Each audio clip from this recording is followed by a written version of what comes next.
नमस्कार दोस्तों, आपका स्वागत है फैंटेसी नॉवल ऑडियो बुक में। आज हम लेकर आए हैं एक रोमांचक और रहस्यमयी कहानी जो आपको कल्पना की एक नई दुनिया में ले जाएगी। शुरू करने से पहले एक महत्वपूर्ण सूचना। इस कहानी के सभी पात्र, स्थान, घटनाएं और नाम पूर्णतः काल्पनिक हैं। इनका किसी वास्तविक व्यक्ति, स्थान या घटना से कोई संबंध नहीं है। यदि कोई समानता पाई जाती है तो वह मात्र संयोग होगी। तो बिना किसी देरी के आइए शुरू करते हैं आज की शानदार कहानी। अध्याय 1111 विधर्मी ईश्वर अग्निबीज। अनुवादक सीके टैलेंट संपादक। मुझे इस बात का गहरा एहसास है कि मेरा अंत निकट है। आज से मैं रसायन विद्या की पराकाष्ठा की खोज में एकांतवास करूंगा। यदि मैं सफल हुआ तो शायद मैं शियाओ शियाओ को बचा सकूं। मुझे नहीं पता कि मेरा एकांतवास कब तक चलेगा और शायद मैं कभी बाहर ना पाऊं। लेकिन मेरी यह भी इच्छा है कि रसायन विद्या के शुद्धिकरण वाले किसी स्थान पर मेरा अंतिम संस्कार किया जाए।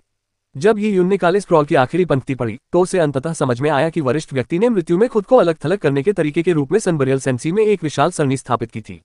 उनका एकांतवास करोड़ों वर्षों तक चला था। पत्थर के मंदिर में जो कुछ भी बचा था वह संभवतः करोड़ों वर्षों से वीरान पड़ा था। इतने समय के बाद संभवतः उस वरिष्ठ व्यक्ति का कुछ भी अवशेष नहीं बचा था। इस बुजुर्ग ने अपनी बेटी लिंग शियाओ शियाओ को बचाने के लिए एकांतवास किया था। क्या वह वही लड़की है जिससे मैं मिली थी? ये यून ने काले स्क्रॉल को नीचे रखा और ऊपर देखा। उसने देखा कि एक प्यारी सी लड़की कड़ाही पर बैठी है, अपनी ठुड्डी को हाथों से पकड़े हुए उसे देख रही है। इससे ये यून हैरान रह गया। क्या यह संभव था कि लिंग शियाओ शियाओ पुनर्जीवित होने के बाद करोड़ों वर्षों या उससे भी अधिक समय तक यहाँ अकेले रह रही हो? इतने लंबे समय के बाद भी वह बुढ़ापे से क्यों नहीं मरी? बल्कि वह तो बड़ी भी नहीं हुई। क्या ऐसा हो सकता है कि उस दिव्य रसायनज्ञ ने अंततः पुनरुत्थान का अमृत और अमरता का अमृत दोनों को परिष्कृत करने में सफलता प्राप्त कर ली हो? ये सोचकर ये यून ने अपना सिर हिलाया। किंवदंती कहती है कि अमृतत्व केवल मार्शल आर्ट के शिखर पर ही प्राप्त किया जा सकता है। ये किसी अमृत को पीने या किसी पवित्र वस्तु का उपयोग करने जितना आसान नहीं था। इसके अलावा दिव्य रसायनज्ञ ने अमृतत्व के अमृत की खोज छोड़ दी थी और इसके बजाय पुनरुत्थान के अमृत को परिष्कृत करने में खुद को समर्पित कर दिया था। पुनरुत्थान के अमृत को बनाने में ही उनकी सारी शक्ति समाप्त हो गई थी। उन्होंने अपनी सारी आशाएं उस विशाल तंत्र पर टिका रखी थी। समय की नदी के किनारे करोड़ों वर्षों के इतिहास को याद करना और उस नदी के किसी विशेष खंड में मृत व्यक्ति को पुनर्जीवित करना किसी चमत्कार से कम नहीं था। क्या दिव्य रसायन शास्त्री सचमुच सफल हुआ? क्या ऐसा हो सकता है कि उसके द्वारा स्थापित तंत्र करोड़ों वर्षों के बाद अभी हाल ही में सफल हुआ हो? यदि ऐसा है तो क्या लिंग शियाओ शियाओ को अभी अभी पुनर्जीवित किया गया था और उसे परिपक्व होने का मौका ही नहीं मिला था? यह विचार ये यून के मन में कौंध गया। उसने देखा कि लड़की कड़ाही के ऊपर से लगातार उसे देख रही थी। उसकी आंखें खूबसूरत तारों की तरह चमक रही थीं। अंधेरी रात में वे जगमगाते रत्नों जैसी लग रही थीं। शायद लिंग शियाओ शियाओ ही एकमात्र ऐसी व्यक्ति थी जिन्हें पता था कि इस पत्थर के मंदिर में अग्नि देवता कहाँ स्थित है। हालांकि चुन दिव्य अग्नि को दिव्य रसायनज्ञ ने पीछे छोड़ दिया था, इसलिए तकनीकी रूप से ये लिंग शियाओ शियाओ के लिए ही थी। ये यून का मानना था कि अगर वह इसे उससे छीन लेता तो यह एक बहुत ही अनुचित कार्य होता। ये यून की एक सीमा थी जिसे वह पार नहीं कर सकता था। लिंग शियाओ शियाओ की कहानी दयनीय थी। अगर वह उसके पिता द्वारा छोड़ी गई दिव्य अग्नि को उससे छीन लेता तो क्या वह खुद को सज्जन कह पाता? ये यून इस मामले पर विचार कर ही रहा था कि अचानक उसे लड़की की आकृति चमकती हुई दिखाई दी। वह विशालकाय कड़ाही में समा गई थी। तो ये कड़ाही भी एक स्थानिक रूप से जादुई वस्तु है। ये गॉड एडवेंट टॉवर के समान है। ऐसा लग रहा था मानो वह लड़की यून को अपने साथ कड़ाही में प्रवेश करने के लिए आमंत्रित कर रही हो। कुछ क्षण झिझकने के बाद ये यून कड़ाही के सामने गया और उस पर अपनी हथेली रख दी। उसने थोड़ी सी युआनची ऊर्जा प्रवाहित की और तुरंत ही उसे खिंचाव महसूस हुआ। उसने कोई प्रतिरोध नहीं किया और खिंचाव के कारण वह अंदर खींचता चला गया। उसके सामने का दृश्य बदल गया और देखते ही देखते वह एक विशाल झील के सामने खड़ा था। ये झील उस गहरे झरने के बेसिन जैसी थी जिसे ये यून ने पहले देखा था। झील में लाल पिघली हुई धातु उबल रही थी। हालांकि उसकी ओर जो हवा आ रही थी वह गर्म हवा नहीं बल्कि बर्फीली ठंडी हवा थी। ये यून जानती थी कि इसका कारण ये सिद्धांत है कि एकाकी यान का अस्तित्व संभव नहीं है और इसलिए चरम यान से यिन का जन्म होता है। यिन और यान के विलय से ही यहाँ शुद्ध यान के नियम इस चरम सीमा तक पहुंच सकते थे। झील के बीच में ये यून ने एक सरनी डिस्क देखी। दूर से देखने पर उसे पता चला कि उस पर लिंग शियाओ शियाओ के अलावा और कोई नहीं खड़ा था। उसके पैरों के नीचे धीमी गति से जलती हुई लौ की एक पतली सी लकीर थी। इसका रंग काला भूरा था और यह बेहद शांत और स्थिर प्रतीत हो रही थी। उस लौ से एक अवर्णनीय आभा निकल रही थी जिसने ये यून के मन में श्रद्धा का भाव जगा दिया। ऐसा लग रहा था मानो वह 10,000 परियों के स्वर्ग के 12 परियों के देवताओं का सामना कर रहा हो। क्या ऐसा हो सकता है कि यह विधर्मी देवता का अग्नि बीज हो? ये यून ने अपनी सांस रोक ली। हालांकि उसका तर्क उसे बता रहा था कि यह लौ लिंग शियाओ शियाओ की है, फिर भी ऐसे खजाने को देखकर ये यून खुद को लालच से रोक नहीं पाया। अगर वह इस दिव्य अग्नि को अपने भीतर समाहित कर ले तो इसकी शक्ति उसके शरीर में प्रवेश कर जाएगी, जिससे उसकी साधना का स्तर बहुत बढ़ जाएगा। उसके शरीर में स्थित विश्व वृक्ष भी बेतहाशा गति से बढ़ेगा। तब उसकी ताकत अकल्पनीय स्तर तक बढ़ जाएगी। वह सचमुच यही चाहता था। ये यून मन ही मन संघर्ष कर रहा था। हालांकि लिंग शियाओ शियाओ से अग्नि शक्ति छीनना उचित नहीं था, फिर भी वह उसे वहां अकेला नहीं छोड़ना चाहता था। उसके जैसी युवा लड़की के लिए एक सुनसान स्थान पर अकेला रहना बहुत दुखद होता। इसके अलावा विधर्मी देवता अग्नि बीज लिंग शियाओ शियाओ का अनुसरण करेगा। भले ही वह इसे ग्रहण न करे, फिर भी वह इसकी दिव्य शक्ति का एक अंश अवशोषित कर सकता है और इससे उसे बहुत लाभ होगा। ये सोचकर कि वह 9 या 10 साल की बच्ची के खिलाफ साजिश रच रहा था, ये उनको थोड़ी शर्मिंदगी महसूस हुई। लेकिन क्या वह बच्ची सचमुच सिर्फ 9 या 10 साल की थी? आग की लिप्टों के ऊपर खड़े होने पर भी वह बिल्कुल सुरक्षित क्यों दिखाई दी? इसके अलावा वह पहले भी शुद्धयांग जलप्रपात में छलांग लगा चुकी थी। शुद्धयांग नियमों के बारे में उसकी समझ उससे भी कहीं अधिक प्रतीत होती थी। एक 10 वर्षीय बच्ची को नियमों की इतनी गहरी समझ कैसे हो सकती है? क्या ऐसा हो सकता है कि यहाँ पुनर्जीवित होने के कारण उसे शुद्धयांग शक्ति की पहचान प्राप्त हुई हो? जैसे ही ये यून इस बारे में सोच रहा था, उसने देखा कि धूसर विधर्मी देवता अग्निबीज अचानक एक धधकती हुई लौ में बदल गया और फिर लिंग शियाओशियाओ के शरीर में विलीन होकर गायब हो गया। लिंग शियाओशियाओ के चेहरे पर कोई भाव नहीं बदला, वह भी अपनी रत्न जैसी आंखों से उसे देख रही थी। ये यून अचानक थोड़ा हैरान रह गया। लिंग शियाओशियाओ विधर्मी देवता अग्निबीज के साथ विलीन हो गई थी। शुद्ध यांग झरने में कूदना तो पहले से ही अकल्पनीय था, लेकिन विधर्मी देवता अग्निबीज के साथ सीधे विलय करना, ये तो ध्यानपूर्वक सोचने पर पता चला कि यद्यपि कड़ाही शुद्धयांग गैसों से भरी हुई थी, फिर भी करोड़ों वर्षों के बाद भी वह जल रही थी। हालांकि उसमें कोई जड़ी बूटी नहीं बची थी। यदि पुनरुत्थान के अमृत को पिछले 1-2 वर्षों में परिष्कृत किया गया होता तो भले ही उसमें कोई जड़ी बूटी न होती, फिर भी उसमें कुछ जड़ी बूटियों के अवशेष अवश्य बचे होने चाहिए थे। किसी कड़ाहे में करोड़ों वर्षों तक अमृत को परिष्कृत करना अपने आप में एक अद्भुत उपलब्धि थी। इतने लंबे समय में वह सारा खजाना शायद धूल में मिल गया होगा। ऐसी परिस्थितियों में क्या दिव्य कीमियागर द्वारा स्थापित तंत्र अभी भी उसकी बेटी को पुनर्जीवित करने में सक्षम होगा? यह प्रक्रिया करोड़ों वर्षों के बाद ही सफल हो सकती थी। इसकी कितनी संभावना थी? ये यून की उस लड़की को देखकर पहली धारणा यही थी कि वह लिंग शियाओशियाओ है। लेकिन क्या वह सचमुच लिंग शियाओशियाओ थी? इस बिंदु पर पहुंचकर ये यून कुछ कदम पीछे हट गया। उसने लड़की के पैरों के नीचे बनी संरचना का अवलोकन किया। ये स्पष्ट रूप से कड़ाही की संरचना का केंद्र था। शुद्ध यांग की इस भूमि में कड़ाही करोड़ों वर्षों से जल रही थी।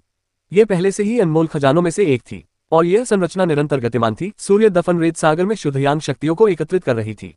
शुद्ध यांग ऊर्जा की तीव्रता इतनी अधिक थी कि ये यून भी इसे छूने की हिम्मत नहीं करता था। हालांकि वह लड़की सरनी के केंद्र में ऐसे उछल कूद कर रही थी जैसे किसी बगीचे में हो। जब उसने देखा कि शुद्ध यांग शक्तियां एक विशाल सागर की तरह उसके शरीर को घेर रही हैं, तो अचानक ही उनके मन में एक विचार कौंध गया। तुम विधर्मी देवता अग्निबीज हो। ये यून को अचानक समझ में आया कि जिस चेहरे पर उसने जो धूसर लौ देखी थी, वह विधर्मी देवता अग्निबीज का रूप नहीं थी। हालांकि लौ से एक शक्तिशाली आभा निकल रही थी, मानो वह ब्रह्मांड की उत्पत्ति के समय की अराजकता की गैसों जैसी हो, फिर भी वह बहुत कमजोर प्रतीत हो रही थी। ये यून की विधर्मी देवता अग्निबीज की कल्पना से मेल नहीं खाती थी। इसके अलावा ये धूसर अग्निबीज अंततः लिंग शियाओशियाओ के शरीर में समाहित हो गया और उसके साथ जुड़ने में उसे कोई बाधा नहीं आई। इसके कारण ये यून को धूसर ज्वाला की आभा का फिर से अनुभव नहीं हो सका। इसलिए ये यून के मन में एक साहसिक विचार आया। क्या यह संभव है कि वह युवती विधर्मी देवता की अग्नि का वास्तविक शरीर हो? यही एकमात्र कारण था कि इतने विशाल क्षेत्र में करोड़ों वर्षों तक रहने के बाद भी वह एक युवती जैसी क्यों दिखती थी। न तो उसकी उम्र बढ़ी और न ही उसकी मृत्यु हुई। इससे यह भी स्पष्ट हो गया कि जब वह पहली बार पिघले हुए झरने में दाखिल हुई थी, तो वह एक छोटी सी जलधारा में खेलते हुए आनंदित क्यों प्रतीत हो रही थी। ये यून जानती थी कि उच्च कोटि की दिव्य अग्नि और खजाने रूप धारण करने की क्षमता रखते हैं। स्वर्ग और पृथ्वी के सार को आत्मसात करने के बाद करोड़ों वर्षों में वे मनुष्य या परी का रूप धारण कर लेते हैं। इसमें कोई आश्चर्य की बात नहीं थी। लड़की ने केवल ये यून की ओर देखा और काफी देर की चुप्पी के बाद उसने स्पष्ट स्वर में कहा, क्या तुम मुझे ढूंढ रहे हो? क्या तुम मुझे चाहते हो? अध्याय 1112 लिंग जिए। अनुवादक सीके टैलेंट संपादक। लड़की के सीधे सादे सवाल ने ये यून के संदेह की लगभग पुष्टि कर दी। क्या तुम विधर्मी देवता अग्निबीज हो? ये यून ने सीधे पूछने का फैसला किया। लड़की ने पलकें झपकाई और सिर हिलाया। दिव्य रसायन शास्त्री के ग्रंथों में विधर्मी देवता अग्निबीज की रूप धारण करने की क्षमता का कोई उल्लेख नहीं था। इसलिए संभवतः उसने उसकी मृत्यु के बाद ही उस लड़की का रूप धारण किया होगा। विधर्मी देवता अग्निबीज ने लिंग शियाओशियाओ का रूप धारण करने से पहले लंबे समय तक चेतना प्राप्त की थी। इस भूमिगत दुनिया में लिंग शियाओशियाओ ही एकमात्र मानव रूप थी जिसे इसने देखा था। हालांकि वर्तमान में लिंग शियाओशियाओ का कोई निशान नहीं था। संभवतः करोड़ों वर्षों के बाद उसका शरीर पूरी तरह नष्ट हो गया था। जब उस सरनी की शक्तियां कम होने लगी और वह घटना घटने लगी, तभी वह लड़की और यह भूमिगत पत्थर का मंदिर फिर से प्रकाश में आ सके। लेकिन विधर्मी देवता अग्निबीज उसे यहाँ क्यों लेकर आया? तुम करोड़ों वर्षों से इस भूमिगत दुनिया में अकेली आत्मा रही हो। अगर तुम इस जगह को छोड़ सकती तो बहुत पहले ही छोड़ चुकी होती। लेकिन तुम इतने समय से यहीं रुकी हो और मुझे भी यहाँ तक लाए हो। ऐसा क्यों है? ये यून ने पूछा। मैं इस जगह को छोड़ना चाहती हूँ, लेकिन मैं छोड़ नहीं सकती। लड़की ने कहा। वह डिस्क सरनी पर बैठ गई, अपने कमल की जड़ के समान पतले पैरों को हिलाते हुए बोली, वर्षों पहले गुरुजी ने संसार की संरचनाओं का उपयोग करके एक सरनी स्थापित की थी। उन्हें पूरा विश्वास था कि यह सफल होगी, लेकिन उनकी मृत्यु तक भी मिस शियाओशियाओ पुनर्जीवित नहीं हो सकी। सरनी चलती रही और एक अनंत कालखंड के बाद धीरे धीरे मेरा स्वरूप प्रकट हुआ। मैं भी मिस शियाओशियाओ को बचाना चाहती थी, लेकिन अपनी सारी शक्ति लगा देने के बाद भी मैं केवल सरनी को धीरे धीरे कमजोर होते हुए देख सकती हूँ। मेरी शक्ति पूरी तरह से समाप्त हो जाने के कारण मैं गहरी नींद में सो गया। मुझे नहीं पता कि मैं कितनी देर सोया, लेकिन जब मैं जागा तो मुझे पता चले बिना ही करोड़ों वर्ष बीत चुके थे। यहाँ की संरचना एक प्राकृतिक सांसारिक संरचना में विलीन हो गई थी, जो गुरु द्वारा छोड़ी गई संरचना में समाहित हो गई थी। मैं गुरु की व्यवस्था का एक हिस्सा था। अब जब ये सांसारिक व्यवस्था में विलीन हो गया है तो मैंने पाया कि मैं अब इससे बाहर नहीं निकल सकता। ये सुनकर लड़की ने अपना सिर झुका लिया। पहले भी कई बार लोग आए और मुझे ले जाने की कोशिश की, लेकिन जब भी उन्होंने इस तंत्र को भेदने की कोशिश की वे इसके शिकार होकर मारे गए। क्या यहाँ पहले भी लोगों की हत्याएं हुई थी? Shop everything you need, open AliExpress app. Shop everything you need, open AliExpress app. Shop everything you need, सीमो। शॉप एवरीथिंग यू नीड, सीमो। ये यून एक पल के लिए झिझक गया। सूर्य दफन रेत सागर की घटना के जन्म से पहले इस भूमि में प्रवेश करने वाले लोगों की संख्या बेहद कम थी। इसके अलावा भीतर मौजूद भयानक राक्षस और घातक आक्रमण किसी भी शक्तिशाली व्यक्ति को आसानी से नष्ट कर सकते थे। डिवाइन सीक्रेट्स ट्रेडिंग कंपनी के लोगों को इस क्षेत्र का पता लगाने के लिए हेवन सीक्रेट्स कंपास का उपयोग करना पड़ा और जैद से बने अंतिम संस्कार के वस्त्रों में छल कपट का सहारा लेकर ही वे यहाँ तक पहुंच पाए। वर्तमान परिस्थितियों में तो वे और भी अधिक शक्तिहीन थे। अवसरों की तलाश में कई योद्धा मारे गए या गंभीर रूप से घायल हो गए। ये यून ने इस बारे में सोचते हुए आह भरी। ये यून के चेहरे के भाव देखकर लड़की को अपराधबोध महसूस होने लगा। वो बस इस जगह से निकलना चाहती थी। वह बहुत लंबे समय से अकेली थी और करोड़ों वर्षों से फंसी हुई थी। खुद को दोष देने की कोई जरूरत नहीं है। यहाँ आने वाले लोग खजाने की तलाश में आते हैं। खजाना होने के कारण खतरा तो स्वाभाविक ही है। ये यून ने लड़की के मन की बात समझ ली। उसे उम्मीद नहीं थी कि वह इतनी दयालुता से पेश आएगी। क्या उसका नाम विधर्मी देवता अग्निबीज नहीं था? ये यून की धारणा के अनुसार विधर्मी देवता अग्निबीज एक ऐसी चीज थी जो सबसे अलग थी, भले ही वह पूरी तरह से दुष्ट न हो, और वह निडरता से स्पष्टवादी थी। हालांकि ये युवती उस छवि से मेल खाती हुई प्रतीत नहीं हुई। तुम्हें विधर्मी देवता अग्निबीज क्यों कहा जाता है? ये यून ने ये पूछे बिना नहीं रह सकी। लड़की ने सिर हिलाकर कहा, मुझे भी नहीं पता। मैं कुछ अधूरी यादों के साथ पैदा हुई थी। हालांकि एक अज्ञात समय के बाद ये अधूरी यादें मानो मिट गईं। बाद में मैंने सिंघोल छोड़ दिया और गुरु का अनुसरण किया। धीरे धीरे परिपक्व और शक्तिशाली होती गई। गुरु की मृत्यु के बाद मुझे धीरे धीरे पूर्ण रूप धारण करने में शायद करोड़ों साल लग गए। उद्धरण चिन्ह। हालांकि यह कहा जाता था कि उच्च कोटि के प्राकृतिक और आध्यात्मिक खजाने मानव रूप धारण कर सकते हैं, लेकिन वास्तव में असाधारण खजानों के लिए रूप धारण करना अधिक कठिन था। विधर्मी देवता अग्निबीज ने सफलता प्राप्त करने से पहले असाधारण रूप से लंबे समय तक सरणी में शुद्ध यांग ऊर्जा को अवशोषित किया था। ये यून को यकीन नहीं था कि उस लड़की को आध्यात्मिक रूप दिया जा सकता है या नहीं। उसने उसके भीतर आम लोगों जैसी ही जीवन शक्ति का अनुभव किया, यहाँ तक कि वह उसके शरीर में आत्मा को भी महसूस कर सकता था। इन्हीं सब बातों के चलते ही यून की उस लड़की के बारे में पहली धारणा यही थी कि वह लिंग शियाओ है। वह एक जीवित इंसान थी, इसलिए उसने कभी कल्पना भी नहीं की थी कि वह विधर्मी देव अग्निबीज होगी। क्या तुम्हारा कोई नाम है? ये यून ने पूछा। लड़की ने अपना सिर हिलाया। तो मैं तुम्हें एक नाम देता हूँ। तुम लिंग शियाओ को बचाने के लिए इस विशाल समूह में हो। हालांकि तुम अभी तक सफल नहीं हुए हो, तुमने इसी कारण ये रूप धारण किया है। तुम्हारा जन्म भी लिंग शियाओ की वजह से हुआ है, तो क्यों न भविष्य में तुम लिंगजी एर नाम से जाने जाओ। लिंगजिए। लड़की एक पल के लिए हिचकिचाई, फिर झट से सिर हिलाया। सोचते हुए उसने अपना सिर एक तरफ झुकाया, मानो उसे वह नाम बहुत पसंद आया हो। हाँ, लिंग शी एर मुस्कुराए। तुरंत ही सभागार का ठंडा वातावरण हल्का हो गया और उसमें गर्माहट का एहसास होने लगा। ये यून को ये बात बेहद दिलचस्प लगी। विधर्मी देवता की अग्नि के रूप में उसने करोड़ों वर्षों का अनुभव किया था और मनुष्यों से भिन्न न होने वाले जीवन को जन्म दिया था, फिर भी वह कागज की एक खाली शीट की तरह बेदाग बनी रही। उसने बताया कि जन्म के समय की उसकी यादें अधूरी हैं। वे यादें क्या थीं? क्या वे उसके पिछले जीवन की हो सकती हैं? ये यून को लगा कि शायद लिंग शी एर इतनी भोली नहीं थी। ये यून ने सिर हिलाते हुए सांसारिक संरचना से स्वाभाविक रूप से विकसित हुई सरणी को देखा। लिंग शी एर ने कहा था कि वह इस सरणी का हिस्सा है और इसमें विलीन हो चुकी है, इसलिए झील और सरणी संभवतः एक दूसरे से बंधी हुई हैं। फिलहाल तो स्थिति शांत थी, लेकिन एक बार जब उसने सरणी का संतुलन बिगाड़ने का प्रयास किया तो संभवतः उसे अत्यधिक खतरे का सामना करना पड़ेगा। लिंग शी एर ने ऊपर देखते हुए कहा, क्या तुम सांसारिक संरचना को तोड़ने जा रहे हो? हाँ, कोशिश करने में कोई हर्ज नहीं है, ये उनने कहा। लिंग शी एर ने सिर हिलाया। लेकिन तुम बहुत कमजोर हो। पहले के लोग तुमसे कहीं ज्यादा ताकतवर थे, फिर भी वे नाकाम रहे।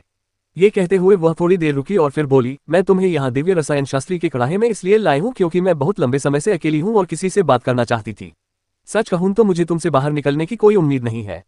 एक युवा लड़की द्वारा अचानक उसकी कमजोरी की बात सुनकर ये यून शर्म से नाक मल बैठा। दरअसल लिंग शी एर सही कह रही थी, वह वाकई बहुत कमजोर था। हालांकि उसके पास कुछ खूबियां भी थीं। भले ही उसकी साधना का स्तर कम था, लेकिन उसके शरीर में 9 पत्ती दाव के 4 फल समाहित थे। सांसारिक संरचना और शुद्ध यांग नियमों की अंतर्दृष्टि के मामले में ये यून को पूर्णता के शिखर पर कहा जा सकता था। सांसारिक संरचना को भेदना साधना स्तर का प्रश्न नहीं था, बल्कि नियमशास्त्रीय अंतर्दृष्टि का प्रश्न था। ये सोचते ही यून दिव्य रसायन शास्त्री के कड़ाहे से बाहर निकलकर रसायन शास्त्री द्वारा छोड़े गए काले ग्रंथों के पास गया।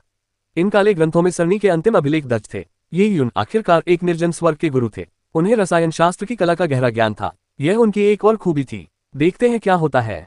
शायद मैं वो कर दिखाऊं जो मुझसे पहले दूसरे लोग करने में असफल रहे। उद्धरण चिन्ह। अध्याय 1113 दुखद गुरु त्यानिक सियाओ। अनुवादक सीके टैलेंट संपादक। ये यून को एक स्क्रॉल मिला जिसमें विशाल सरणी का विवरण था और वह झील के किनारे बैठकर उसे पढ़ने लगा। वह पांडुलिपि अत्यंत जटिल थी। उसकी विषय वस्तु इतनी गूढ़ थी कि एक निर्जन स्वर्ग के स्वामी होने के बावजूद ये उनको उसके अर्थ को समझने से पहले प्रत्येक शब्द और पंक्ति पर गहन चिंतन करना पड़ा। लिंग शी एयर डिस्कैरे पर चुपचाप बैठी रही और ये उनको पढ़ाई करते हुए देखती रही। हालांकि वह निर्दोष थी, फिर भी वह संसार की आध्यात्मिक प्राणी थी और इसलिए वह किसी व्यक्ति के अच्छे या बुरे होने में अंतर कर सकती थी। उसे यह आभास हो गया था कि उनका उसके प्रति कोई दुर्भावना नहीं है। काश वो थोड़ा और ताकतवर होता। लिंग शी एयर ने अपना नन्हा सा चेहरा पकड़ते हुए आह भरी। अचानक लिंग शी एयर को कुछ महसूस हुआ। उसने अपना सिर उठाया और ऊपर बहते हुए गरजते हुए शुद्ध यांग झरने की ओर देखा। कुछ क्षण झरने को निहारने के बाद उसने अपना सिर नीचे करके ही यून की ओर देखा। ये यून को पूरी तरह से स्क्रॉल पढ़ने में मग्न देखकर वह चुपचाप खड़ी हो गई और पलक झपकते ही प्रकाश की एक किरण में गायब हो गई। और जिस क्षण लिंग शीर गायब हुई, उसके भीतर की धूसर लौ एक अदृश्य अवरोध से अवरुद्ध हो गई। वह अवरोध को पार नहीं कर सकी और घेरे में ही रहने के लिए विवश हो गई। लिंग शी एयर भले ही विधर्मी अग्निबीज की देवी रही हो, लेकिन धूसर ज्वाला ही उसका सार थी। यदि ज्वाला उस घेरे से बाहर नहीं निकल सकती तो लिंग शी एयर कभी भी शमशान भूमि से बाहर नहीं निकल पाएगी। ... अंधेरे में अचानक एक दर्दनाक चीख सुनाई दी जब पहाड़ की चट्टान के किनारे कुछ आकृतियां दिखाई दी। चिल्लाना बंद करो। अगर तुम उन मानवरूपी राक्षसों को और आकर्षित करोगे तो तुम अपने पैरों से कहीं ज्यादा खो दोगे, लियू रुई ने ठंडे लहजे में कहा। जिससे उसने बात की वह स्वर्ग ग्रह से अध्याय के मास्टर तियानिक्सियाओ के अलावा और कोई नहीं था। उस समय तक मास्टर तियानशियाओ की हालत बेहद दयनीय थी। उनके पैर जांघों से अलग हो गए थे। वे खून से लथपथ थे क्योंकि उन्होंने अपना एक हाथ भी खो दिया था। अगर वे दूसरा हाथ भी खो देते तो उनकी हालत किसी दंडित रानी से कम नहीं होती। मास्टर तियानशियाओ की लड़ने की सारी क्षमता समाप्त हो जाने के कारण 7 स्टार दाव पैलेस के जुड़वा बच्चों जैसे दिखने वाले उपराजकीय सरदारों ने उनके शरीर को एक मशीन से चलने वाली कठपुतली से बांध दिया था। उनकी हालत अत्यंत दयनीय थी। जैसे ही लियू रुई ने मानवाकार राक्षसों का जिक्र किया, मास्टर तियानिक्सियाओ तुरंत कांप उठे और एक शब्द भी बोलने की हिम्मत नहीं कर पाए। ठीक से आगे चलो, तुम्हारे सिर्फ पैर और एक हाथ ही कटे हैं। मेरे 7 स्टार दाव पैलेस ने उन्हें तुम्हारे लिए फिर से जोड़ने का वादा किया है, तो डरने की क्या बात है? दोनों बच्चों में से एक ने कर्कश आवाज में कहा। 7 स्टार दाव पैलेस अभियान दल में से केवल 3 लोग ही बचे थे। यहां तक कि एक उपराजकीय सरदार भी मारा जा चुका था। स्वर्ग रहस्य अध्याय समूह की बात करें तो केवल मास्टर तियानिक्सियाओ ही किसी तरह बच पाए थे, और वह भी इसलिए क्योंकि लियू रुई उन्हें उपयोगी समझती थी और जानबूझकर उनकी रक्षा करती थी। रास्ते में उनका सामना न केवल भयानक मानवाकार राक्षसों से हुआ, बल्कि उनका सामना प्राचीन जीवों से भी हुआ जिन्होंने लगभग उन सभी को खत्म कर दिया था।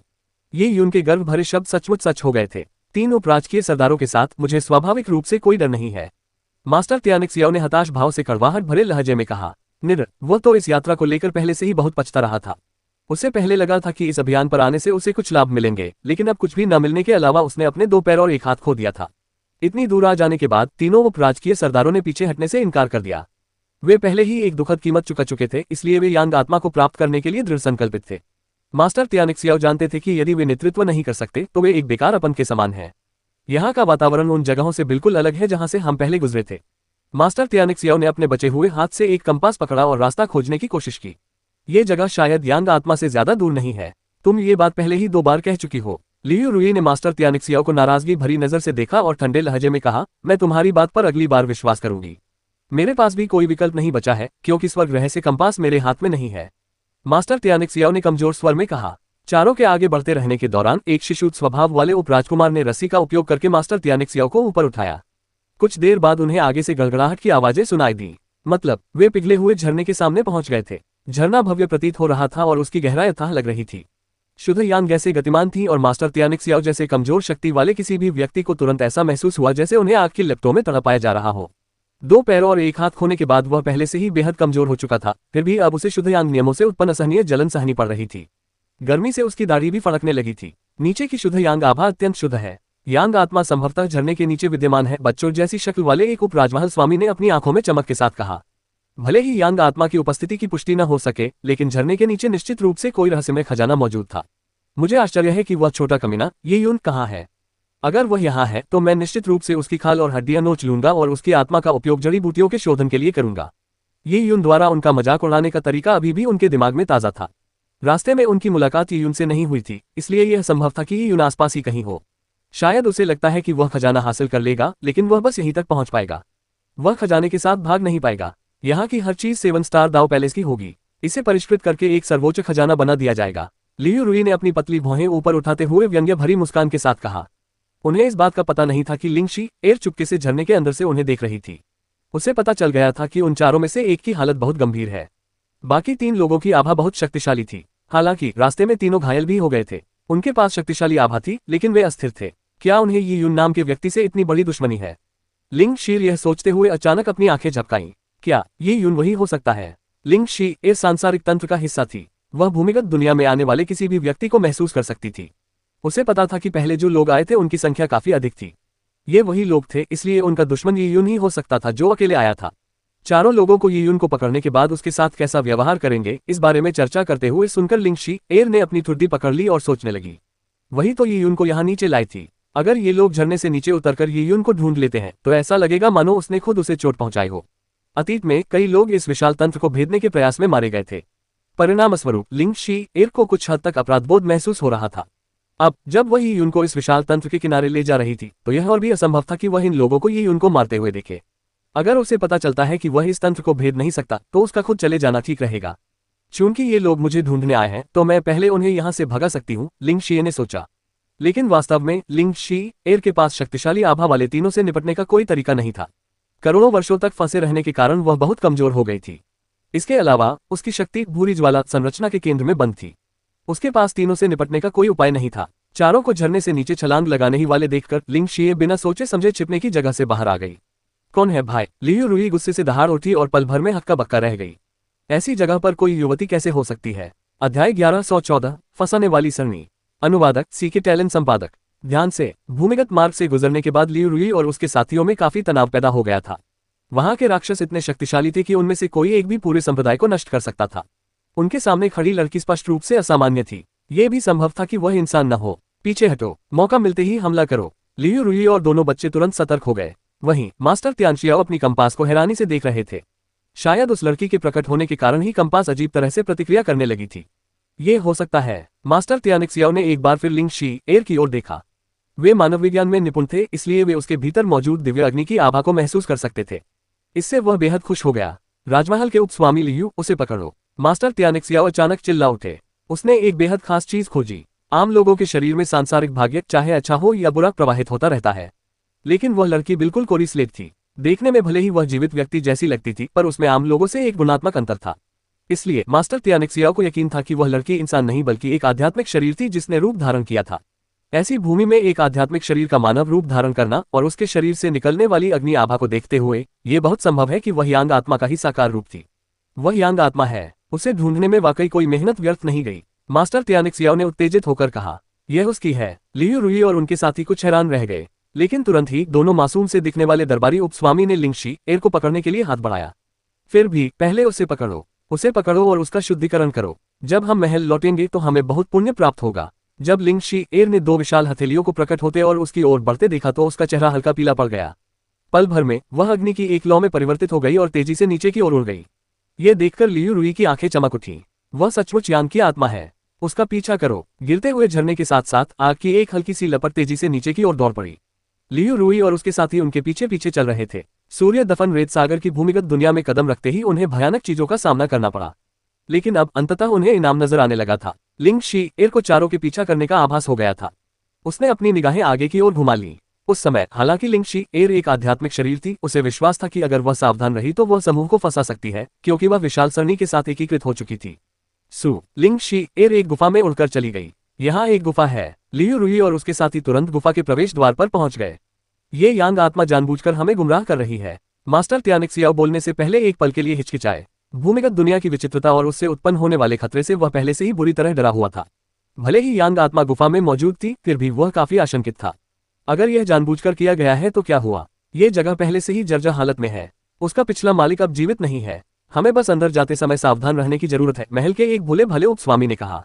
मास्टर त्यानशियाओ, मार्ग का मार्गदर्शन करें और आगे बढ़ें, लियू रुई ने कहा। आप कोई चालबाजी न करें।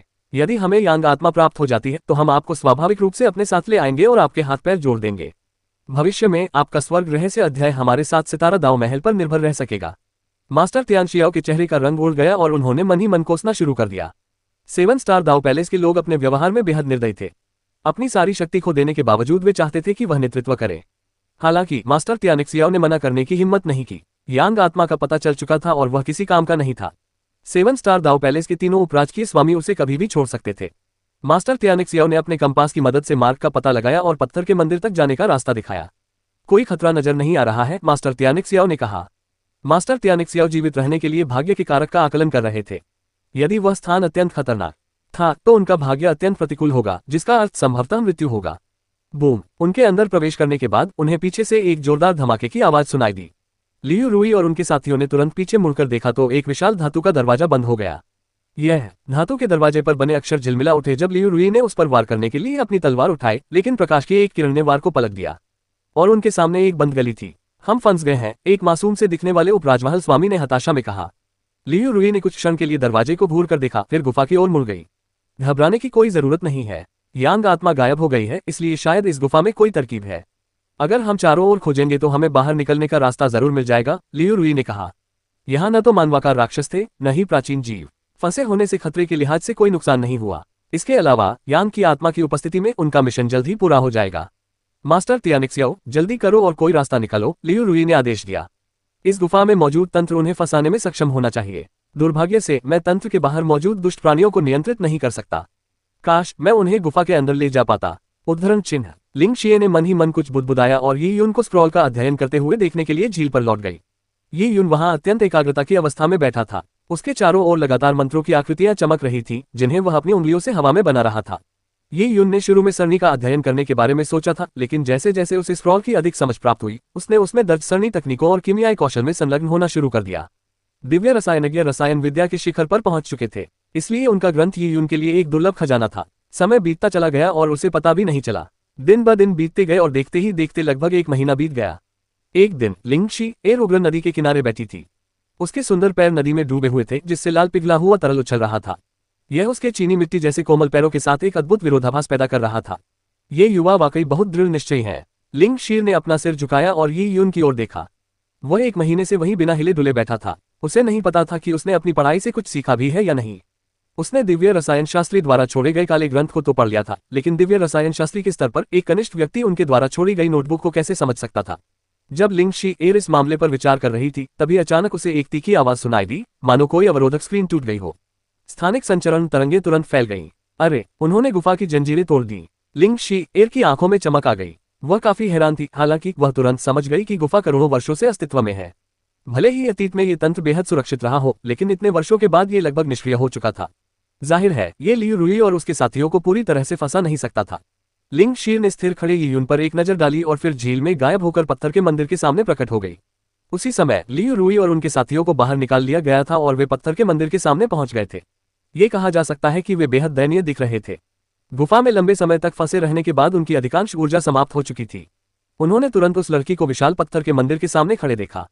यांग भावना। 1 महीने बाद यांग आत्मा को दोबारा देखकर उस मासूम से दिखने वाले उपराजमहल स्वामी की आंखों में चमक आ गई। उन चारों को प्रकट होते देख लिंगशी एर मुड़ी और दौड़कर मंदिर के अंदर चली गई। दोबारा लियू रुई की आंखों में लालच, क्रोध और दुर्भावना भरी हुई थी। वे जल्दी से पत्थर के मंदिर में दाखिल हुए, जहां उन्होंने लिंगशी एर को एक मूर्ति के पास खड़े देखा।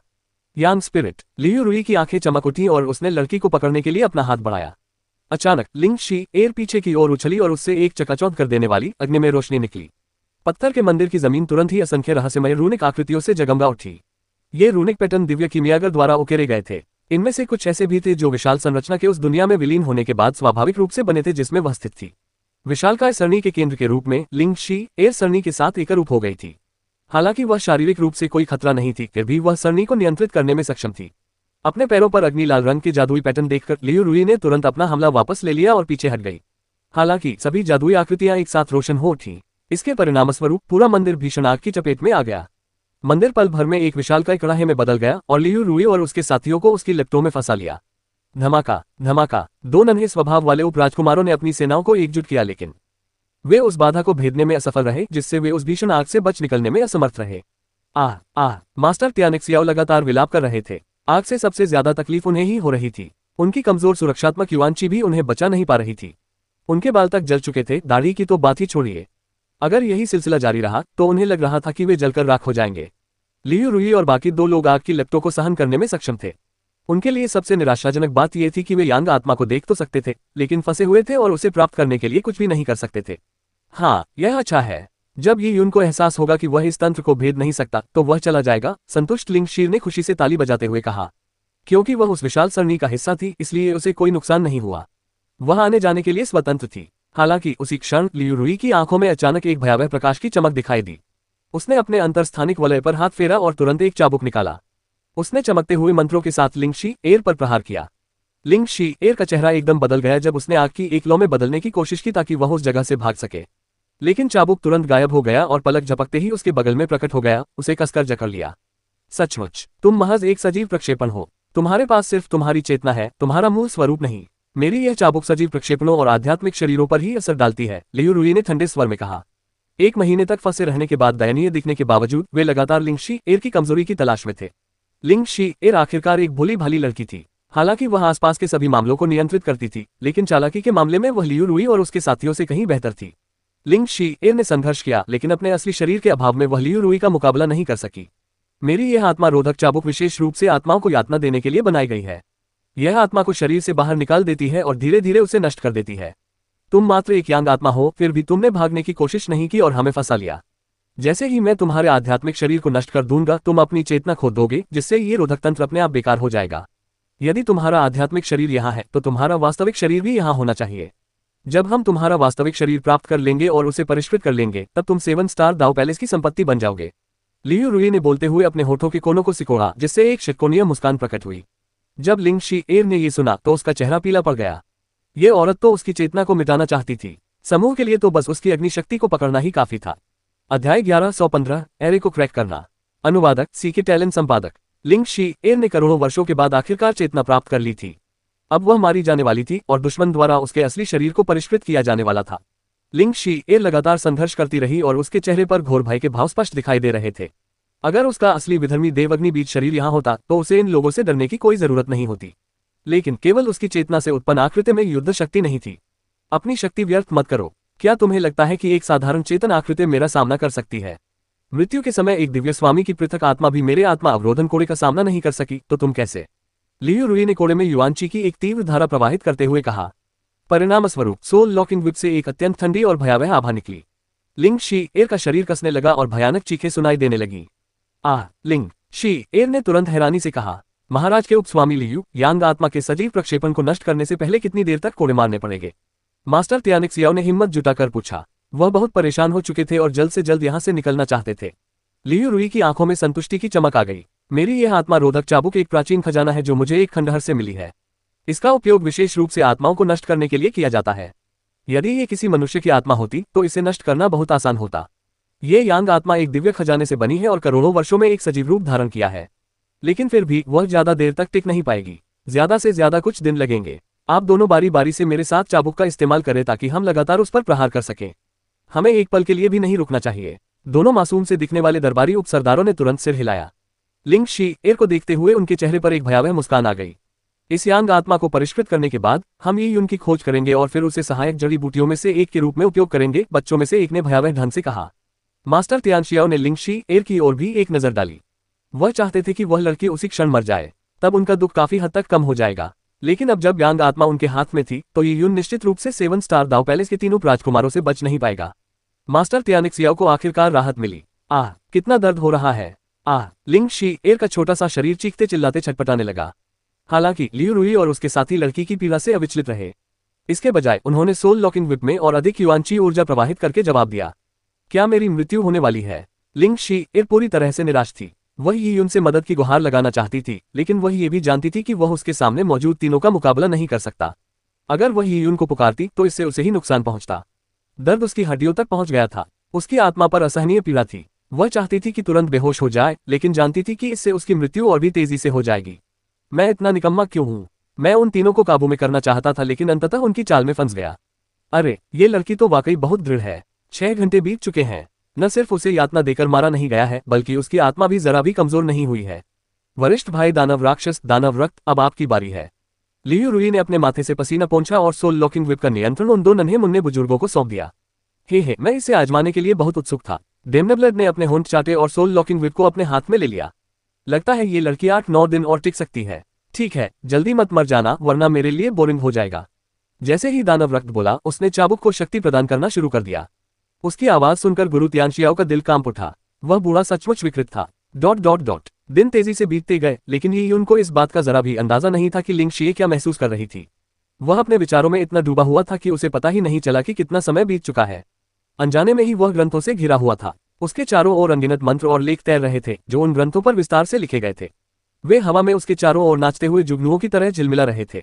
ऐसा प्रतीत होता है कि यून इन ग्रंथों के साथ विलीन हो गया था और अंतरिक्ष के उसी क्षेत्र में विद्यमान था।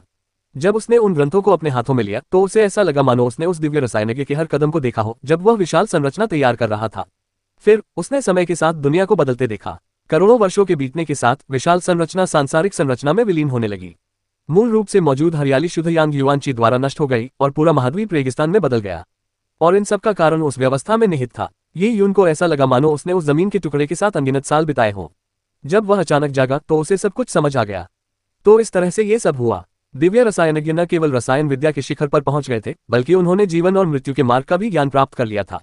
इस प्रकार उन्होंने अपनी रसायन विद्या को आधार और जीवन और मृत्यु की व्यवस्था को पूरक के रूप में उपयोग किया, जीवन और मृत्यु के संसार को उल्टने की आशा में, इस प्रकार अपनी उस बेटी को बचाने की आशा में जो वर्षों पहले गुजर चुकी थी।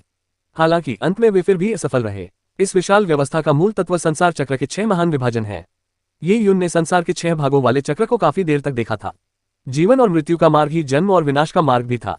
ये यून ने आदिम अराजकता और महाविनाश में साधना की। पहली अराजकता से ब्रह्मांड में सब कुछ उत्पन्न हुआ, जबकि दूसरी अराजकता से ब्रह्मांड में सब कुछ का अंत हुआ। जीवन और मृत्यु का मार्ग भी अंततः सर्वोच्चता, अराजकता और विनाश के महान मार्ग का ही एक हिस्सा था। मैं जीवन और मृत्यु के मार्ग को अपने अराजकता और विनाश से प्रतिस्थापित कर सकता हूँ। जहां तक संसार की शुद्ध यांग संरचनाओं का सवाल है, मेरे पास 9 पत्ती वाला शुद्ध यांग मार्गफल है और अंतिम रासायनिक विधियों के लिए मैं अपनी निर्जन स्वर्ग तकनीक से उन्हें भेदने का प्रयास कर सकता हूँ। आखिरकार यह एक विशाल संरचना है जो करोड़ों वर्षों से अस्तित्व में है। मेरे दांतियान में मौजूद 4 9 पत्ती दाव फलों के साथ मैं यह मानने से इनकार करता हूं कि मैं इस संरचना को भेद नहीं सकता। ये यून विशाल सरणी के केंद्र के सामने गया। उसकी आंखें तारों की तरह चमक रही थीं। केवल ये यून ही एक साथ तीनों नियमों जीवन और मृत्यु, रसायन विद्या और शुद्ध यांग में निपुण थे। हालांकि ये यून का साधना स्तर उच्च नहीं था, फिर भी वह उस तंत्र को भेदने के लिए सबसे उपयुक्त उम्मीदवार था। मुझे आश्चर्य है कि क्या ये संभव है। ये यून ने अपने हाथ ऊपर उठाए और उनके बीच एक काला भंवर इकट्ठा होकर एक विशाल काले पहिए का रूप ले लिया। जिस चक्र में राक्षसी और दिव्य प्रेत समाहित थे, वही यून का 10,000 दानव अस्तित्व का चक्र ही था। विनाश का प्रतीक 10,000 दानवों का अस्तित्व चक्र भी पर्याप्त नहीं था। एक विचार से ये यून ने अपने शरीर में स्थित विश्ववृक्ष से धुंधली आदिम अराजकता का एक अंश उत्पन्न किया और उसे 10,000 दानवों के अस्तित्व चक्र के मूल में समाहित कर दिया। उस अपार आदिम अराजकता का एक छोटा सा अंश भी पहाड़ जितना भारी था। वह धरती को कुचल सकता था और समुद्रों को अलग कर सकता था। हालांकि जब मंद आदिम अराजकता का यह अंश अस्तित्व के 10,000 दानव चक्र के साथ पूरी तरह से विलीन हो गया, तो जन्म और विनाश का महान दाव पूर्ण हो गया।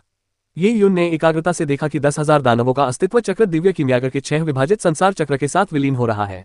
सर्वप्रथम संसार का मार्ग महान मार्गों में से एक था। यदि उसके पास उच्चतर अराजकता और विनाश के नियम न होते तो इसका समाधान करना अत्यंत कठिन होता। संसार का चक्र धीरे धीरे जन्म और विनाश के चक्र में विलीन हो गया। उसी क्षण ये यून ने संयोगवश संसार के चक्र के भीतर फंसी हुई धूसर ज्वाला को देखा। वह लिंगशिये की अग्नि का स्रोत था। पिछले 1 महीने से ये यून दिव्य रसायन शास्त्री के नोट्स पर चिंतन करने में मग्न था। उसने अपने आसपास लिंगशिये को नहीं देखा था, तो वह कहाँ चली गई होगी। ये यून ने देखा कि संसार चक्र पर जलती हुई धूसर लौ अस्थिर रूप से टिमटिमा रही थी, मानो वह किसी भी क्षण ढह जाएगी। यह देखकर ये यून व्याकुल हो गया। क्या गलत? ये यून अब संसार चक्र और जन्म विनाश चक्र के विलय से चिंतित नहीं हो सकता था। उसने अपनी चेतना विधर्मी अग्नि बीज में प्रवाहित की और पूछा, तुम्हें क्या हुआ है?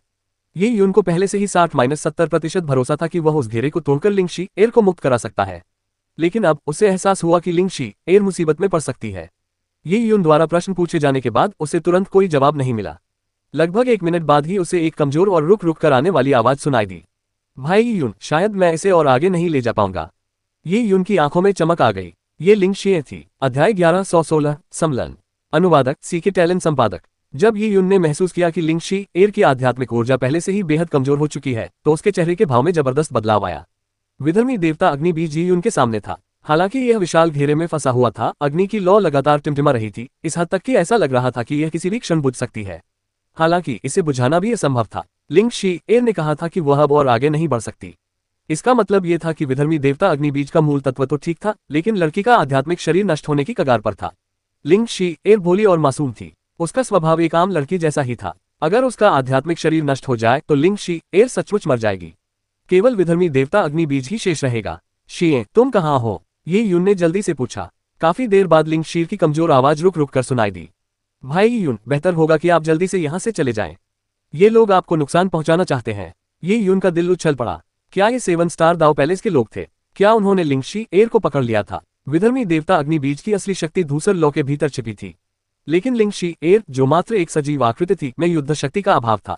जिये, मुझे बताओ, तुम कहाँ हो? उन्होंने तुम्हारे साथ क्या किया? ये यून की आंखों में एकदम सन्नाटा छा गया था। हालांकि लिंग शीर ने ये यून के सवाल का जवाब नहीं दिया।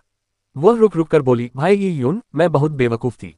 मैं उन्हें फंसाने की योजना बना रही थी, लेकिन मुझे कभी उम्मीद नहीं थी कि वही मुझे फंसा लेंगे। भाई यून, जब से मुझे चेतना मिली है, मैं करोड़ों वर्षों से इस विशाल कक्ष में हूँ। आपके आने पर ही मैं आपसे कुछ शब्द बोल पाया। अगर मैं ध्यान से गिनूं तो मैंने अपने पूरे जीवन में केवल कुछ दर्जन वाक्य ही बोले हैं। मेरा जीवन लंबा रहा है, लेकिन बहुत छोटा भी रहा है। शायद मैं मर रहा हूँ। भाई यून, आपने मुझे जो नाम दिया है वह मुझे बहुत पसंद है। लिंग शी एर की आवाज धीरे धीरे कमजोर होती गई। उनका अंतिम लंबा कथन मृत्यु से पहले की आखिरी कोशिश जैसा लगा। ऐसे शब्दों ने यी यून के दिल को छलनी कर दिया। वह अपने चिंतन में इतना लीन था कि उसे अपने आसपास की घटनाओं का पता ही नहीं चला। उसने कभी सोचा भी नहीं था कि इस दौरान इतनी सारी घटनाएं घटित होंगी। लिंग शी एर ने निश्चित रूप से उसकी रक्षा के लिए विशाल कक्ष छोड़ा था। उसने 7 स्टार दाव पैलेस के लोगों को फंसाने के लिए अपनी जान जोखिम में डाली, लेकिन अंततः वह खुद ही बंदी बन गई। वह एक अनुभवहीन युवती थी, तो भला वह 7 स्टार दाव पैलेस का मुकाबला कैसे कर सकती थी। लियू रूही, तुम तो वाकई विकृत हो, ये यून ने अपने दांत पीसते हुए कहा। शी एर जी एर। हालांकि ये यून ने अपनी चेतना को धूसर ज्वाला में गहराई तक भेजा, तब भी लिंग शी एर की आवाज सुनाई नहीं दी। चटकने की आवाज, उस क्षण धूसर लौ से मानो उदासी का एक दौर निकल रहा था। तुरंत ही ये यून को ऐसा लगा जैसे किसी ने उसके दिल को बेरहमी से पकड़ लिया हो और निचोड़ दिया हो।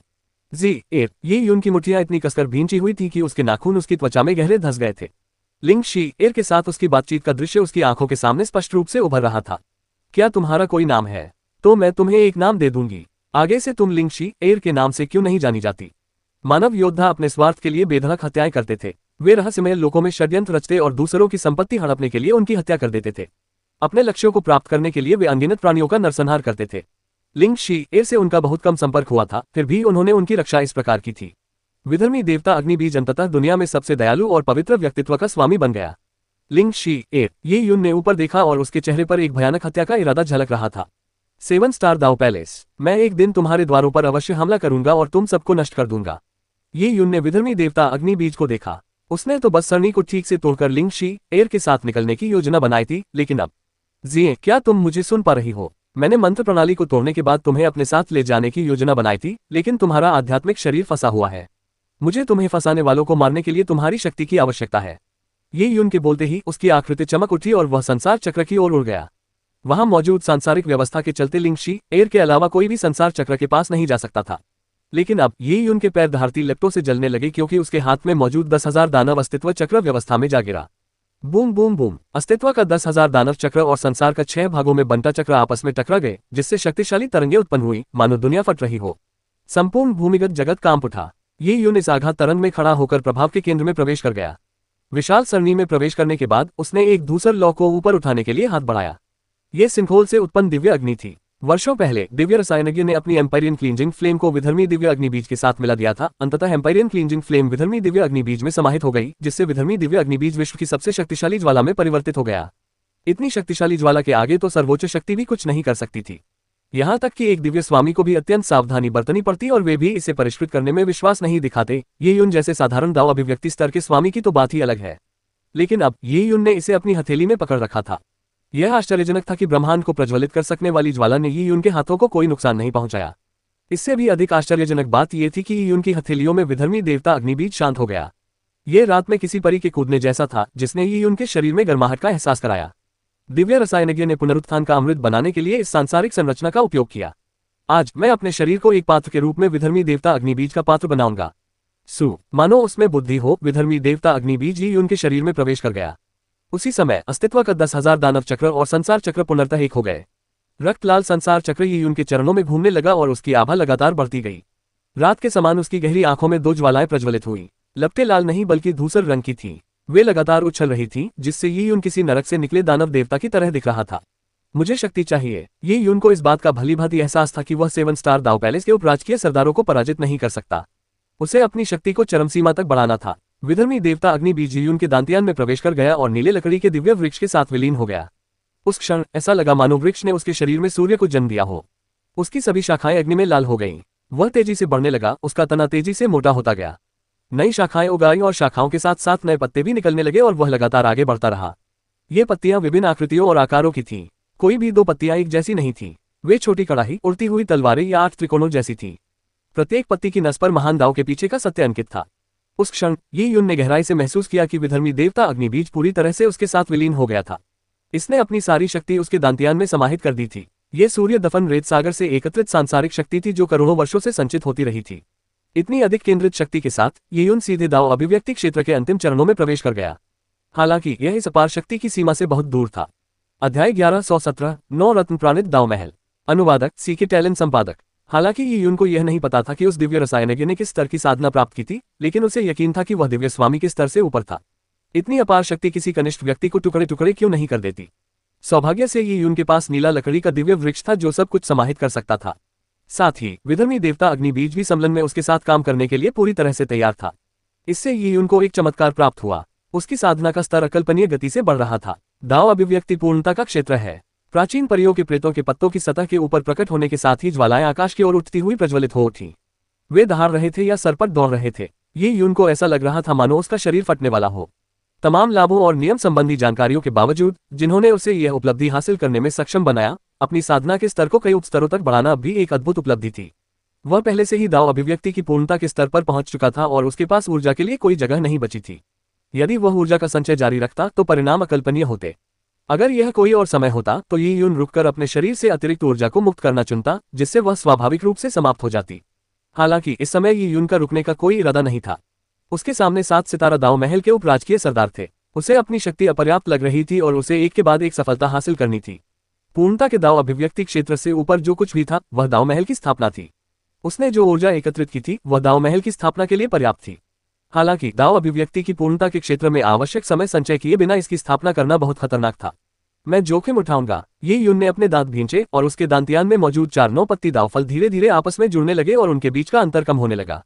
दाव महल की स्थापना का पहला चरण दाव फलों को मिलाना था।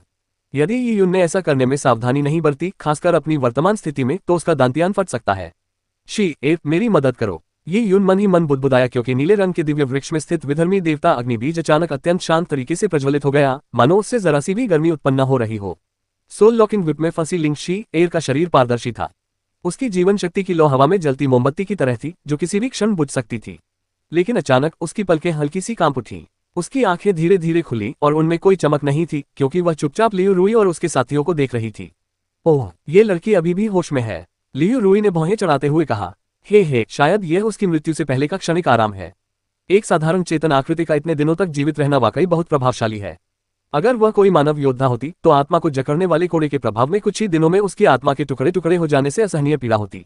वे केवल मृत्यु की भीख मांग सकते थे, दानव ने हंसते हुए कहा। उसकी आवाज से दूसरों की रूह कांप उठी।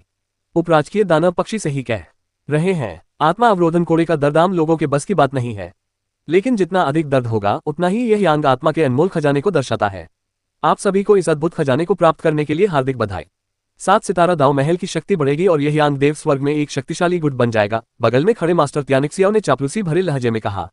उसे इतना भून दिया गया था कि वह सूखे आड़ू के बीज जैसा दिखने लगा था। फिर भी उसने अपनी कोई शिकायत जाहिर करने की हिम्मत नहीं की। सौभाग्य से लड़की का अंत निकट था, इसलिए उसने अंत तक इसे सहन कर लिया।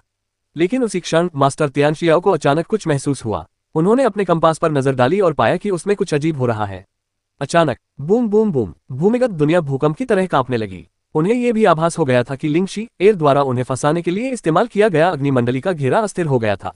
ओह, लगता है एरे में कुछ समस्याएं आ गई हैं। मास्टर त्यानशियाओ घबराए हुए थे और उन्होंने कंपास से भविष्यवाणी करने की कोशिश की। हालांकि षटकोण अव्यवस्थित थे। उन्हें समझ नहीं आ रहा था कि क्या हुआ है। तुम किस बात से घबरा रहे हो? आखिरकार ये लड़की इस दुनिया का केंद्र है। इसे और अधिक कष्ट पहुंचाने से स्वाभाविक रूप से व्यवस्था में अस्थिरता उत्पन्न होगी। ये स्पष्ट प्रतीत होता है कि यह लड़की अब और अधिक समय तक टिक नहीं पाएगी। दानव रक्त नामक वृद्ध ने अपने होंठ चाटे। वह काफी निराश लग रहा था कि वह लिंग शी एर को और अधिक यातना नहीं दे सकता। यंत्रों का कंपन जारी रहा, लेकिन तीनों ने इस पर कोई ध्यान नहीं दिया। ये 2 घंटे तक जारी रहा और अंततः रुक गया। क्या वह मर गई है? जैसे ही डेमनेब्लड लिंग शी एर के वाइटल्स की जांच करने ही वाला था, अचानक एक जोरदार धमाका हुआ। उनके नीचे की जमीन फट गई और पिघली हुई धातु बाहर निकलने लगी। क्या चल रहा है? डेमनेब्लड ने अपने विशाल हाथ से प्रहार करते हुए उबलते हुए पिघले हुए धातु को रोक दिया। वहीं लियू रुई मास्टर त्यानिक्सियाओ की रक्षा के लिए उनके बगल में प्रकट हुई। हालांकि उसे इस बात की परवाह नहीं थी कि मास्टर त्यानिक्सियाओ की मृत्यु हो जाए, फिर भी विधर्मी देवता अग्निबीज के असली शरीर का पता लगाने में उनका कुछ उपयोग तो था ही। ये सरनी ढहती हुई क्यों प्रतीत हो रही है? लियू रुई ने चिंता से पूछा। लियू रुई सही थी। उस समय ये यून विशाल सरनी के केंद्र में विधर्मी देव अग्निबीज के साथ विलीन हो चुका था। वह अंतिम चरण में था और उसने आदिम अराजकता के मार्ग का उपयोग करके विशाल सरनी के जीवन और मृत्यु के ताले खोल दिए थे। शुद्ध यान के शुद्ध यान को तोड़ने से सैकड़ों लाखों वर्षों से जर्जर अवस्था में चल रही विशाल सरनी अंततः पतन के कगार पर पहुंच गई। दाव महल, संघनित हो जाओ। ये यून दहाड़ उठा और उसकी नसें फूल गईं। उसके शरीर में मौजूद 4 9 पत्ती दावफल संघनन के अंतिम चरण में पहुंच गए थे, जिससे उसकी नसें फटने वाली थी। दाव महल का धुंधला भ्रूण रूप ये यून के पूरे दांतियान को भरने लगा। ये यून की आंखों में धूसर ज्वालाएं जल रही थी और उसे लग रहा था कि उसका दांतियान फटने ही वाला है। लेकिन नीले रंग के दिव्य वृक्ष की सभी प्रकार की शक्तियों को धारण करने की क्षमता के कारण ये यून ने अपने शरीर में सारी ऊर्जा को बलपूर्वक अवशोषित कर लिया। एक भी कण व्यर्थ नहीं गया। अपनी ऊर्जा को बहने से रोकने के लिए ये यून ने अपने शरीर के सभी रोमछिद्रों को बंद कर लिया, भले ही उनसे खून बह रहा था।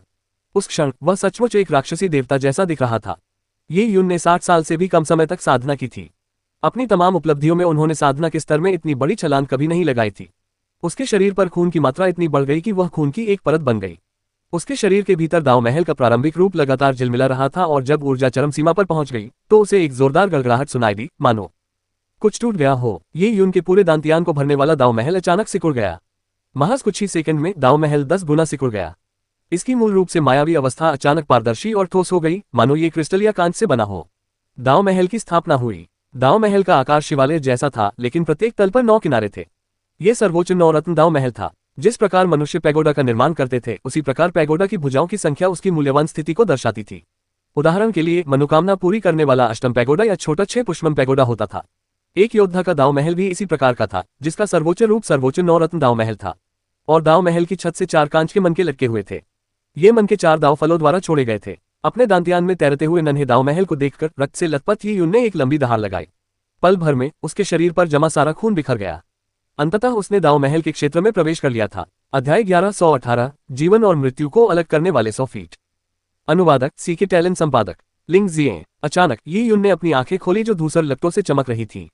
अंधेरा भूमिगत स्थान मानो आग की लपटों से जगमगा उठा। बूम! ये यून के ऊपर बनी सुरक्षा घेरा तुरंत फट गया, जिससे तूफानी युवांची ऊर्जा आंधी की तरह उमड़ पड़ी। हालांकि ये यून के कपड़ों में जरा भी हलचल नहीं हुई। उसका प्रभावशाली शरीर स्थिर था, उसकी आंखों में खून की तरह जमती हुई हत्या की मंशा भरी हुई थी। 7 स्टार दाव पैलेस। लियू रुही। बूम! शुद्ध यान की टूटी हुई तलवार ये यून के हाथ में प्रकट हुई और वह अपने स्थान से गायब हो गया।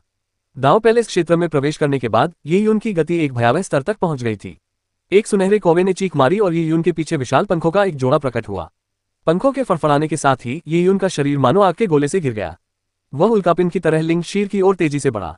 हालांकि रहस्यमयी भूमि एक अराजक स्थान थी, फिर भी विधर्मी देवता अग्निबीज के साथ जुड़ने के बाद ये यून आसानी से लिंग शी एर के स्थान का पता लगा सकती थी। दुर्भाग्यवश लिंग शी एर और विधर्मी देवता अग्निबीज के बीच का संबंध लगभग टूट चुका था। ... तेज गड़गड़ाहट की आवाजों के बीच पूरा पत्थर का मंदिर तेजी से ढह रहा था। विशाल संरचना पूर्ण विनाश के कगार पर पहुंच रही थी और अगर यह सिलसिला जारी रहा तो भूमिगत दुनिया हमेशा के लिए रेगिस्तान के नीचे दब सकती है। लियू रुई को एक अशुभ और अनहोनी का आभास हुआ। आखिर एक सांसारिक संरचना इतनी आसानी से कैसे नष्ट हो सकती है? किसी भी अनावश्यक देरी से मुसीबत खड़ी हो सकती है। बड़े भाइयों, आइए मिलकर इस लड़की को खत्म करें। ये यून की बात करें तो विशाल घेरा ढह रहा है। वह शायद इस भूमिगत जगह में जीवित नहीं रह पाएगा, और अगर वह सौभाग्य से बच भी गया तो अंततः हमारे हाथों में ही आएगा। लियू रुई ने लिंगशी एर की ओर देखते हुए कहा। हे ठीक है। दोनों बचकाने से दिखने वाले दरबारी उपस्वामी ने एक दूसरे को देखा और बारी बारी से युआनची की बौछारें डाली। लिंग शी एर पहले से ही इतनी क्षणभंगुर अवस्था में थी कि अगर सोल लॉकिंग विप में युआन क्यूई के 2 विस्फोट डाले जाते तो वह निश्चित रूप से समाप्त हो जाती। दोनों ने लगभग एक साथ हमला किया और उनकी युआनची जल्दी से आपस में जुड़ गई। ऐसे खास ऑफर जिन्हें आप चूक नहीं सकते। अली एक्सप्रेस। आपको जो चाहिए सब कुछ मिलेगा। अली एक्सप्रेस। अपनी जरूरत की हर चीज खरीदें। अली एक्सप्रेस। अनगिनत शानदार ऑफर आपका इंतजार कर रहे हैं, अभी खरीदारी करें। अली एक्सप्रेस। बूम! जब युआनची को सोल लॉकिंग विप में डाला गया तो लिंग शी एर का शरीर हल्का सा कांप उठा। उसकी बची खुची इच्छाशक्ति भी धीरे धीरे खत्म हो रही थी और उसका शरीर धुंधला सा दिखने लगा। उस क्षण वह किसी सपने में प्रेत जैसी लग रही थी। किसी भी पल वह प्रकाश के अनगिनत बिंदुओं में परिवर्तित होकर हवा में गायब हो सकती थी। उसी समय उड़ते हुए ये यून का दिल बैठ गया। उसके दांतियान में स्थित विधर्मी देवता अग्निबीज से उदासी की एक रहस्यमय अनुभूति निकल रही थी। इससे ये यून का दिल लगभग धड़कना बंद हो गया। हाँ, ये यून ने जोरदार दहाड़ लगाए और उसके चारों ओर भयंकर आग की लपटें उठने लगी। इस भीषण विस्फोट से उसके चारों ओर मौजूद सभी स्थानिक अवरोध टूट गए। विकृत अंतरिक्ष को भेदते हुए ये यून सीधे लिंग शी एर की ओर दौड़ा। तोड़ना काचा। ये यून ने अंतिम स्थानिक बाधा को चीरते हुए पलक झपकते ही पत्थर के मंदिर में प्रवेश कर लिया। सबसे पहले उसने लिंग शी एर की धुंधली सी छवि देखी। वह लगभग 100 फीट दूर थी और पल भर में प्रकाश के बिंदुओं में तब्दील होने वाली थी। फिर उसने कारण देखा। आत्मा को जकड़ने वाला कोड़ा उसे शैतान के तंतु की तरह कसकर पकड़े हुए था। आत्मा को जकड़ने वाले कोड़े से एक भयावह काली गैस निकली और लिंग शी एर की ओर बढ़ने लगी। ये दानव और दानव रक्त द्वारा उत्पन्न युआनची थी। यह एकत्रित होकर एक भयंकर भूत का रूप धारण कर लिया और लिंग शी एर को पूरी तरह निगलने को तैयार थी।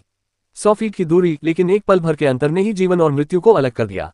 भाड़ में जाओ। तलवार की किरण चकाचौंध भरे सूर्य की तरह चमकती हुई सभी बाधाओं को चीरती हुई आगे बढ़ी। इसने अंतरिक्ष को पार किया और भयंकर भूत के युवांची अवतार को भेद डाला। पेंग, एक जोरदार धमाके के साथ युवांची का अवतार पूरी तरह से नष्ट हो गया। तलवार की किरण ने अपनी गति नहीं खोई और लियू रुई और उसके साथियों की ओर अपना प्रक्षेप पथ जारी रखा। लियू रुई की पुतलियां सिकुड़ गईं और वह तुरंत पीछे हट गई। उसी समय उसने अपना हाथ हिलाया और तलवार की किरण पर प्रहार किया। हालांकि जैसे ही उसकी युवांची तलवार की किरण के संपर्क में आई, उसके चेहरे के भाव में जबरदस्त बदलाव आया। उसकी अपार युवांची तलवार की किरण के सामने कागज की तरह थी। वह उसका बिल्कुल भी सामना नहीं कर सकी। वह अकेली नहीं थी। डेमनफिएंड और डेमनेब्लेड भी तलवार की किरण के संपर्क में आने पर आश्चर्यचकित रह गए। तीनों ने मिलकर ही तलवार की किरण का सामना किया। मास्टर तियानशियाओ ने तो तलवार की किरण को छुआ तक नहीं। तलवार की किरण को अपनी ओर आते देख ही उनके रोंगटे खड़े हो गए। मृत्यु और खतरे का एक तीव्र भय उन्हें घेर लिया। कौन था इस समय? कौन सा भयानक शत्रु प्रकट हुआ था? सन बुरियल सेंसी में कई गुट आ चुके थे। लियू रुई और उसके साथियों का मानना था कि किसी दूसरे गुट के एक शक्तिशाली व्यक्ति ने भूमिगत दुनिया को खोज निकाला था और वह उनसे यांग आत्मा को चुराने की कोशिश कर रहा था। जैसे ही तलवार की किरण फीकी पड़ने लगी, लिंगशी एर के सामने सूर्य की तरह चमकता हुआ आग का एक गोला आकर गिरा। तलवार की किरण फिर चमकी और लियू रुई को अपनी आत्मा के सागर में एक तीव्र पीड़ा महसूस हुई। उसकी आत्मा को थामने वाली चाबुक से धातु के टूटने जैसी आवाज आए, मानो वह किसी भारी बोझ के नीचे दबी हो।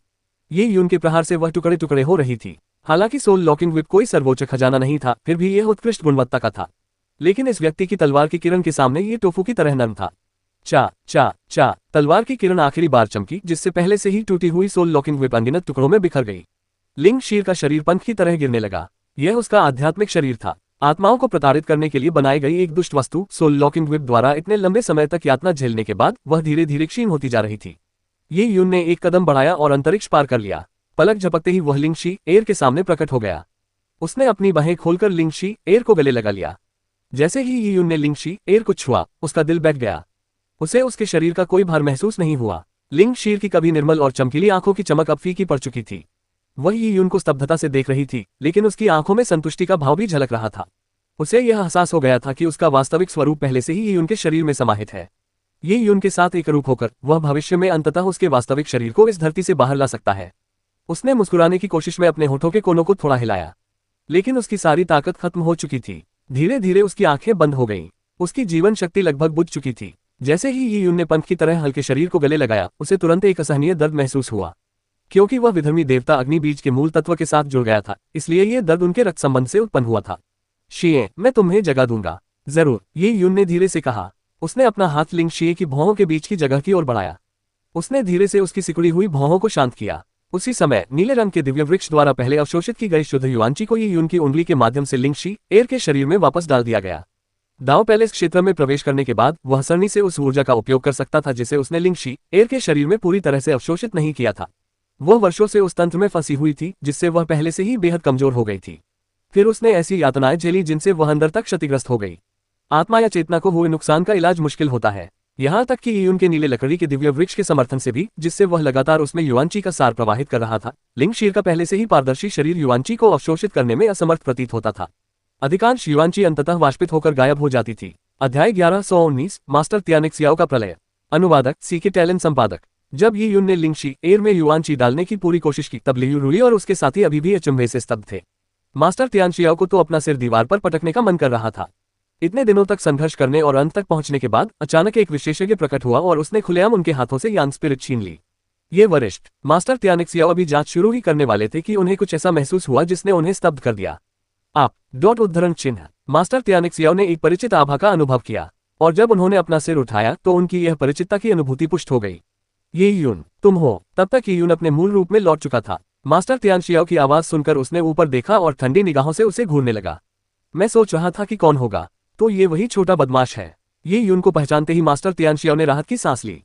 हालांकि अतीत में उन्हें ये यून से डर लगता था, लेकिन इसका कारण ये था कि उन्हें अकेले ही उसका सामना करना पड़ता था। अब उनके साथ 7 स्टार दाव पैलेस के 3 उपराजकीय सरदार थे, तो ये यून जैसा छोटा भला क्या कर सकता था। ये यून यकीनन अब तक इस मुकाम तक पहुंचने वाला सबसे कमजोर व्यक्ति था, और उसने ये मुकाम सिर्फ स्वर्ग ग्रह से कंपास और जैद से बने अंतिम संस्कार के वस्त्रों के सहारे हासिल किया था।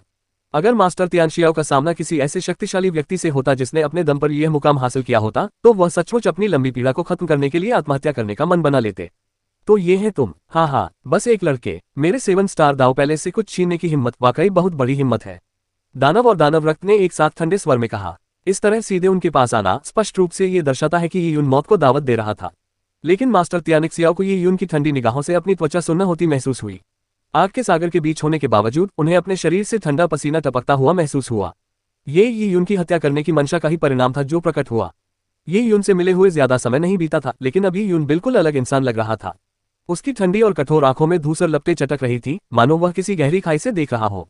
मास्टर तियानशियाओ को ये यून की आंखों में मानो नरक से बहते खून का सागर दिखाई दिया। इस भावना ने अचानक उन्हें एक अनपेक्षित विचार के लिए प्रेरित किया। उसकी साधना का स्तर इतना कम क्यों है? प्रश्नवाचक चिन्ह उद्धरण चिन्ह। मास्टर तियानिक सियाओ ये जानकर हैरान रह गए कि ये यून ने बहुत कम समय में ही दाओ पैलेस क्षेत्र में प्रवेश कर लिया था। वह इतनी जल्दी साधना के स्तर में इतनी बड़ी छलांग कैसे लगा सका? लेकिन अगर ये यून दाओ पैलेस क्षेत्र में प्रवेश भी कर लेता, तब भी वह तीनों सहायकों का मुकाबला नहीं कर पाता। ये यून के लिए अकेले ही विधर्मी देवता अग्नि बीज को छीन लेना एक कोरी कल्पना थी। लियू रुई और जुड़वा बहनों को भी यही बात समझ आ गई थी। उनकी आंखों में हत्या का भाव झलक रहा था, क्योंकि यून जितनी अधिक अपनी राक्षसी प्रतिभा का प्रदर्शन कर रहा था, उतना ही वे भविष्य में किसी भी खतरे को खत्म करने के लिए उसे तुरंत नष्ट करना चाहते थे। अचानक ये यून ने अपने अंतरस्थानिक वलय से गॉड एडवेंट टॉवर निकाला। डिवाइन सीक्रेट्स ट्रेडिंग कंपनी के वरिष्ठ अधिकारी, साथ ही शिन एर और यूशियाओ पत्थर के मंदिर में प्रकट हुए। मेरी तरफ से उसका अच्छे से ख्याल रखना। ये यून ने क्षणभंगुर लिंगशी एर को दोनों नौकरानियों के हवाले कर दिया। शिन एर और यूशियाओ ने जल्दी से लिंगशी एर को पकड़ लिया, लेकिन जब उन्होंने 7 स्टार दाओ पैलेस के लोगों को देखा तो उनके चेहरे पीले पड़ गए। वे नहीं जानते थे कि वे कौन थे, लेकिन बूढ़े जी ने उनके वस्त्रों पर की गई कड़ाई से तुरंत पहचान लिया। 7 स्टार दाओ पैलेस। बूढ़ा जी सदमे से लड़खड़ा गया और जल्द ही उसने मास्टर तियानिक सियाओ को भी देखा। तुम हो गद्दार, तुम 7 सितारा दाओ महल के चमचे बन गए हो। हम, अरे बूढ़े, तू ही स्वर्ग रहस्य अध्याय का असली गद्दार है। आज यहाँ तीनों उपराजकीय सरदारों की मौजूदगी में तेरी मौत तय है। तू तो बस इसी छोटे बदमाश के सहारे मौत को गले लगाएगा। मास्टर तियानशियाओ ने तिरस्कार भरे लहजे में कहा। उन्हें यकीन नहीं था कि यून इस हालत में बच पाएगा। बूढ़े जी का चेहरा उतर गया। उन्होंने गुस्से में एक शब्द भी नहीं कहा, क्योंकि वे 7 स्टार दाओ पैलेस से उन तीनों की अपार आभा को महसूस कर सकते थे। वे असाधारण रूप से शक्तिशाली थे। फिर भी ऐसी स्थिति में ये यून ने एक युवती को उनके हवाले कर दिया था। क्या इसका मतलब ये हो सकता है कि वह 7 स्टार दाओ पैलेस से लड़ना चाहता था? उस समय ये यून का सामना 7 स्टार दाओ पैलेस के लोगों से हुआ। हाथ में टूटी हुई तलवार लिए हुए उसकी तलवारबाजी की मुद्रा लगातार मजबूत होती जा रही थी। उसके पास ऐसा करने के अलावा कोई चारा नहीं था। लिंगशी एर बहुत कमजोर थी, इतनी कमजोर कि उसे गॉड एडवेंट टावर में रखने की हिम्मत भी नहीं हुई। परिवहन में स्थानिक विकृतियां और कंपन शामिल थे। इससे लिंगशी एर की चेतना और भी अधिक विलीन हो सकती थी। हा, दानव राक्षस जोर से हंसे बिना नहीं रह सका। क्यों? क्या तुम्हें सच में लगता है कि तुम अकेले तीनों राजकीय सरदारों से लड़ सकते हो? तुम अभी अभी दाओ महल के क्षेत्र में प्रवेश कर चुके हो। हमारी नजर में तुम कुछ भी नहीं हो। डेमनेब्लड ने ठंडे लहजे में कहा। वरिष्ठ भाई, उससे ये सब बेकार की बातें करने का क्या मतलब है? जब हम उसे काबू में कर लेंगे तो हम इस छोटे कमीने का इस्तेमाल गोलियां बनाने के लिए करेंगे, उसे इतना असहनीय जीवन देंगे कि वह मौत की भीख मांगने लगेगा। ओह! अपना वाक्य पूरा करने से पहले ही डेमनेब्लड को अपने ऊपर तीव्र घातक इरादे का आभास हुआ। पलक झपकते ही ये यून ने उस पर हमला कर दिया। ये यून के पैरों के नीचे की टाइलें चटक गईं जब उसकी तलवार की किरण बिजली की तरह तेजी से निकली। तलवार की किरण आग की तरह गर्म थी और उसने पलक झपकते ही टाइलों को राख में बदल दिया। यहाँ तक कि आसपास का वातावरण भी इससे विकृत हो गया। भीषण गर्मी की लहर उठने से मास्टर तियानिक सियाओ के चेहरे पर असहनीय दर्द हुआ। तुरंत ही उन्होंने चीख मारी। लियू रुई ने अपनी भौहें उठाई और मास्टर तियानिक सियाओ को अपनी पीठ पर बिठाते हुए एक चाबुक निकाला। जब डेमनेब्लड और डेमनफियन ने यह देखा तो वे आश्चर्यचकित और क्रोधित हो गए। ये यून ने वाकई अपने कार्यों में निर्णायक भूमिका निभाई। उसी समय उनके भीतर तीव्र हत्या का भाव उमड़ पड़ा। उन्हें उस दुष्ट यून की खाल और हड्डियां उसके शरीर से नोचकर अलग करनी ही थी। डेमनेब्लड और डेमनफियन ने क्रोधित होकर दहाड़ लगाए और अपने शिशुत शरीर को दोनों ओर से तलवार की किरण पर झोंक दिया। उनके हाथों में भयानक पंजों की तरह लंबे खून जैसे लाल नाखून उगाए। तलवार की किरण पर प्रहार करते हुए उन्होंने एक घनी रक्तमय आभा उत्सर्जित की। आह! मास्टर तियानिक सियाओ गिरने से लगभग अपनी सारी हड्डियां तोड़ बैठे थे। उन्होंने कांपते हुए अपना चेहरा छुआ और तुरंत ही एक और भी दर्दनाक चीख निकाली। मेरा चेहरा! तलवार की किरण से उसका चेहरा पूरी तरह से जलकर राख हो गया था। अगर यही सिलसिला जारी रहा तो वह भी विकृत चेहरे वाले मानवाकार प्राणियों की श्रेणी में आ जाएगा। उसके पैर और एक हाथ पहले ही कट चुके थे। अब जब आग की लपटें उसका चेहरा जला रही थी तो उसे ठीक करने के लिए कितने खजाने लगेंगे, ये कहना मुश्किल था। जब समय आएगा तो हो सकता है कि 7 स्टार दाओ पैलेस भी इतनी कीमत चुकाने को तैयार न हो। ये यून, तुम मौत को दावत दे रहे हो। एक बार जब मैं तुम्हें पकड़ लूंगा तो हम यांग आत्मा को परिष्कृत करेंगे और फिर दिव्य रहस्य व्यापार कंपनी और स्पष्टता कुंड तलवार संप्रदाय का सफाया कर देंगे। ये सभी लोग तुम्हारी वजह से मरेंगे। मास्टर तियानिक सियाओ चिल्लाए। उनकी एकमात्र इच्छा थी कि ये यून का हाल उनसे 10,000 गुना अधिक दयनीय हो। उन्हें ये यून से डर नहीं था। विधर्मी देवता अग्नि बीज का असली सार अभी भी गायब था, इसलिए वह अभी भी महत्वपूर्ण था। तीनों उपराजकीय स्वामी उसकी रक्षा करेंगे, इसलिए उसकी जान को कोई खतरा नहीं था। बूम! ये यून की तलवार की किरण दानव रक्त और दानव राक्षस के राक्षसी पंजों से टकराए। पल भर में आसपास की टाइलें और संरचनाएं चूर चूर हो गईं। तलवार की किरण अवरुद्ध होने के बावजूद ये यून ने अपनी निगाहें नहीं हटाई।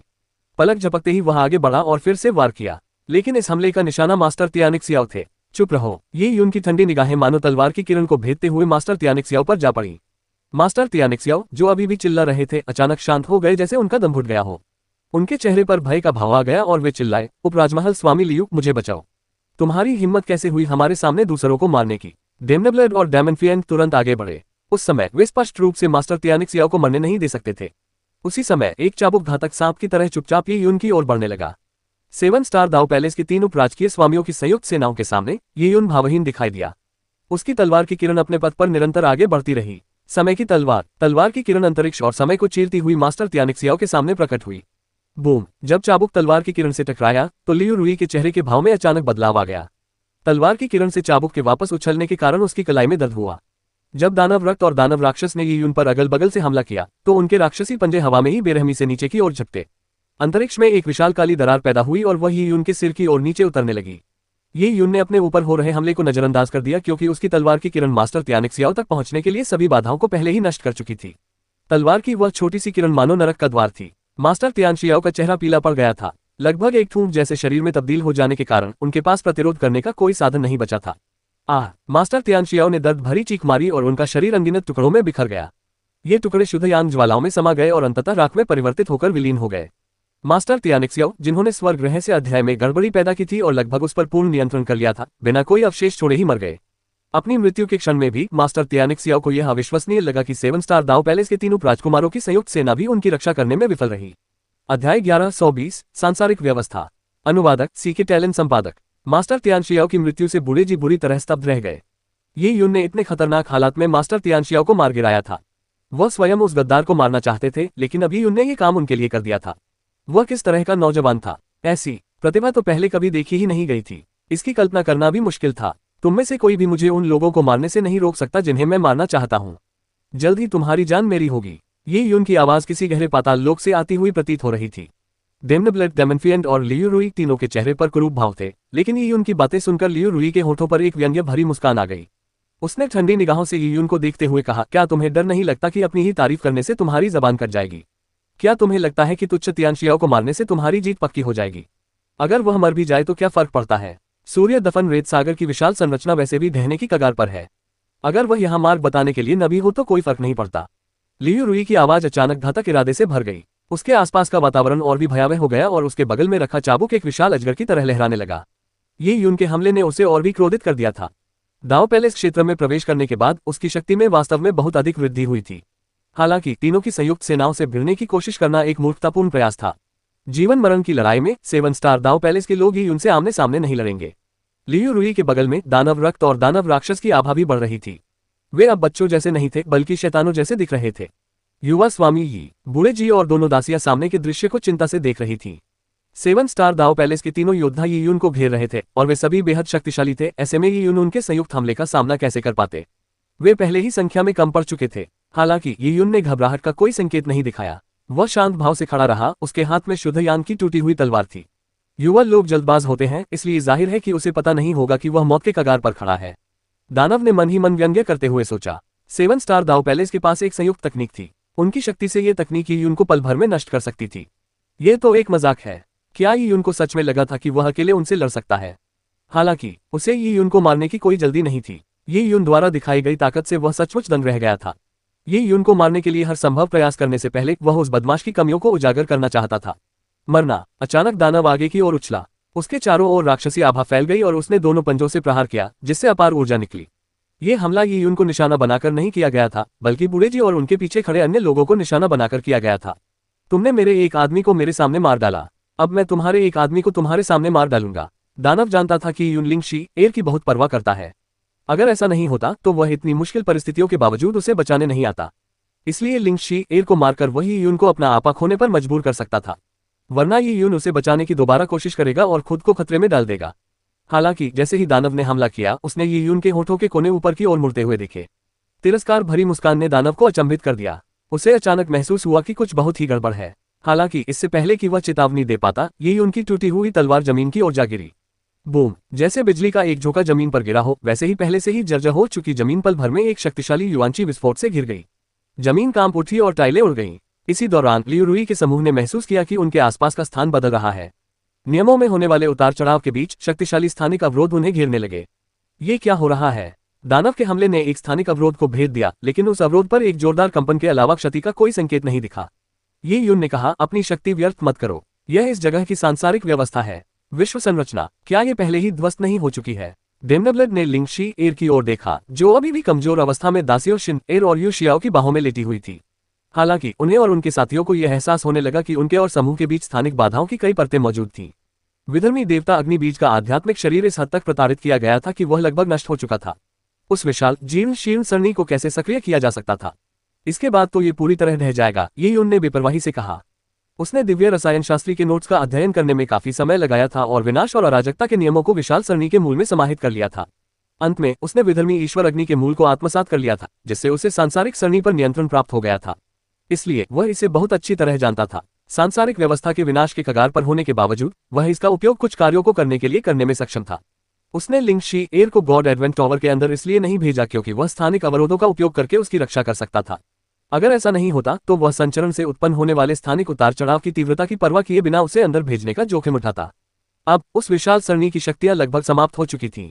संचित सांसारिक शक्ति उसके शरीर में प्रवाहित हो गई थी और उस ऊर्जा को खर्च करके वह एक बार स्थानिक अवरोध को सक्रिय करने में सक्षम हो गया। हालांकि एक बार ही काफी था। बूम! ये यून की टूटी हुई तलवार से लौ जैसी चमक निकली। उसकी रहस्यमयी और विचित्र आंखों में धूसर लपटें धीरे धीरे नाच रही थीं। अब तुम सब मर सकते हो। इतना कहकर ये यून डेमनब्लड के सामने प्रकट हुई। चलो शुरुआत तुमसे करते हैं।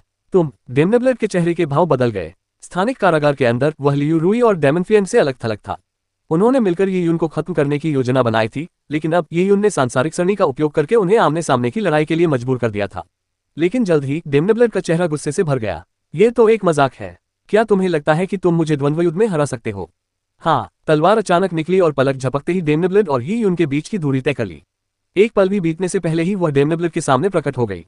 ये यून की तलवारबाजी की कला अजेयता पर आधारित थी। उस क्षण वह हत्या के अलावा और कुछ नहीं चाहता था। लिंग शी एर का पारदर्शी शरीर उसके द्वारा सहन किए गए दर्द का प्रमाण था। और यह सब 7 स्टार दाव पैलेस के लोगों की वजह से हुआ था। मर जा, ये यून दहाड़ा। मरने वाला तुम हो। डेमनब्लड ने अपने 2 राक्षसी पंजों से वार करते हुए दहाड़ा। उसके पंजों के आसपास पानी जितनी गाढ़ी भयानक रक्त गैस फैली हुई थी। इसने आसपास के क्षेत्र को लाल रंग से रंग दिया और धुंध में कई लोगों के मंद विलाप की आवाज सुनाई दे रही थी।